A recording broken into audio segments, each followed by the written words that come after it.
So Speaker McCarthy has decided to put our money in the Pentagon spending bill and give it to Ukraine. This is from The Hill. It says, Speaker Kevin McCarthy said Saturday that he will keep Ukraine aid in the Pentagon funding bill, a reversal from his announcement one day earlier that he would strip the money out due to opposition from Congresswoman Marjorie Taylor Greene. McCarthy told reporters in the Capitol that he decided to keep the $300 million of Ukraine aid in the bill after recognizing that another spending measure set to come up next week, one that funds the State Department and foreign operations, also includes money for Kyiv. Make sense to me. So we're giving them more money next week, so McCarthy needs to give them even more money this week? Well, it seems like logic would say opposite. If you're giving them money next week, why would you need to give them additional money this week? How about we just don't give them any money at all? This is the problem. So when Speaker McCarthy was elected as Speaker, you remember the fight. You remember the Freedom Caucus. You remember Matt Gaetz and Lauren Boebert refusing to vote for him because they knew he's a squish. They know he's an establishment Republican. They know he's not interested in being base, that he kind of pretends to be friends with Trump just to get the approval or the support or probably the financial donations from Trump's base. But Kevin McCarthy is not a fighter. Kevin McCarthy is a politician. This is a perfect example of it. And by the way, think about this amount of money, $300 million. It's hard for me to even fathom what this amount of money would look like. Sometimes when I think of government spending, I think of the money in like a gigantic mountain like cash, and I can't even fathom how tall $300 million would be if it was all stacked up. But this money going to Ukraine, of all places, it's not just wasteful spending. As McCarthy is giving your money and my money to Ukraine, Volodymyr Zelensky, the president of Ukraine, has asked a literal Satanist to be the ambassador to Ukraine. And I'm not being hyperbolic here. When I say that this woman is a Satanist, she is a practicing Satanist and is public about it. I'm going to show you some pictures from some of the things that she's done. The pictures are kind of disturbing. I think you'll want to see them. But just so you know, I'm about to show them. If you don't want to see them, you can close your eyes. Let's see this on the screen here for a second. It's really disturbing stuff. This is Mariana Abramovic. And what is she doing? She is practicing satanic rituals with dead bodies, with body parts, with human blood, with bones. Like, this person is such an absolute creep. She is she's a performance artist is what she is. She actually has a current show going on in London, and it's really weird. As Satanism always does, she not only ties in the human body, but tries to, there's the picture of it on the screen right now. In order to enter the exhibit for her art show in London, people have to squeeze through two naked bodies. So if this is not the creepiest, most disgusting thing that you've ever heard of, Zelensky wants this person to be the ambassador to Ukraine, and McCarthy's giving him money for it? Like, are you kidding me? Are you kidding me? Ukraine doesn't need any more of our money. Zelensky is a fraud.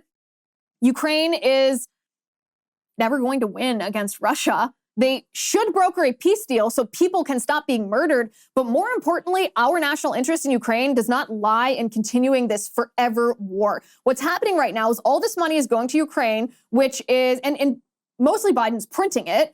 So it's increasing inflation by devaluing our dollar. By increasing inflation the way that it is and devaluing our dollar, other countries around the world are turning away from the US dollar as the world reserve currency, which might sound really nerdy and boring, but the ultimate outcome of that will be America will lose our status as world superpower, because the reason that we have the status as world superpower isn't just because we have the mightiest military in the world. There are a lot of strong militaries in the world. And yes, we should be proud of that, but that's not what really gives the United States our bargaining power. It's our economy. Our economy is really our strongest bargaining chip, because every country in the world relies on the US economy. But if the US economy isn't as strong as it is because the US dollar has been devalued and weakened by Biden printing money and giving it to Ukraine, then the United States is not going to have leverage on the global stage anymore. Countries aren't going to think that they have to do what the United States says they have to do because they don't care. Right now, when the United States tells them to do something, they do it because they don't want to face the economic penalties if they disagree or disobey the United States. But if our economic power is taken away, we won't have that bargaining power with other countries. They'll stop listening to us, and we will no longer be the world superpower. I had the privilege of speaking with the Epoch Times about my new book on their show, American Thought Leaders. It was a really fun discussion. It was really challenging questions that I faced, and I thought that you might want to join me and watch it. You can find the full interview if you go to Epoch Times, their website, but this is a little part of this fascinating conversation I had. Take a look. You know, you look at some of these cities like, say, San Francisco, LA, other places where, you know, for example, there's these open air drug markets, right? That's one way. That's one way to describe the scene. There's this radical libertarianism that's promoted where you say, well, this person who's addicted to this drug, we can't impose ourselves on them and prevent them from taking this somehow, because for some reason that would be imposing on their rights. But it's perfectly fine for them to kill themselves with the drug. It's weird. It's like our priorities have become inverted, or we lost that guiding principle that you're outlining here. Yeah, it's very interesting because this problem that I am discussing isn't just relegated to like legislatures and statutes and like the boring stuff. This is evident in our culture. It's evident actually in the back and forth that I've been having with Andrew Tate for the past few weeks. I mean, Andrew Tate obviously is this mascu-bro influencer. He was the most Googled man in the world a year ago. He tells young men that they are under attack by our society. He accurately actually diagnoses this cultural ill that our society vilifies men. And then he prescribes as the antidote materialism and pornography and exploitation of women and worship of self, this very self-destructive prescription for a problem that he accurately diagnoses. And this is perfectly emblematic of what has happened in our political cultural environment. It's fairly easy to look at something that's wrong and identify it as wrong. But what's not as easy is to define what's right. It's easy to point out what's wrong, but it's not easy to define what's right. And so what happens in our culture and what has happened culturally and politically is exactly what has happened with Andrew Tate, where you have someone who, to his credit, is courageous enough to point out a bad thing that's happening in culture, even when that is unpopular to point out. And it resonates with a lot of people who are the victims, who are being victimized by this assault, in this case on their masculinity.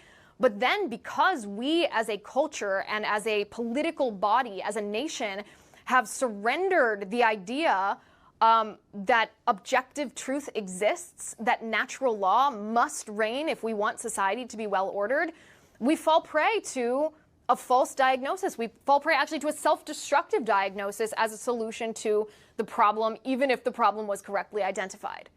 And this has happened in politics too. It's really libertarianism, because libertarianism doesn't want to define what's right. They want that to be a morally relativistic individual truth. They want everyone to have the license to make those decisions about morality themselves, even when it impacts the larger society. And that is not conservatism. The Republican Party has embraced libertarianism as conservatism, but it's not. In fact, the framers of our Constitution rejected libertarianism because that's essentially what the Articles of Confederation were.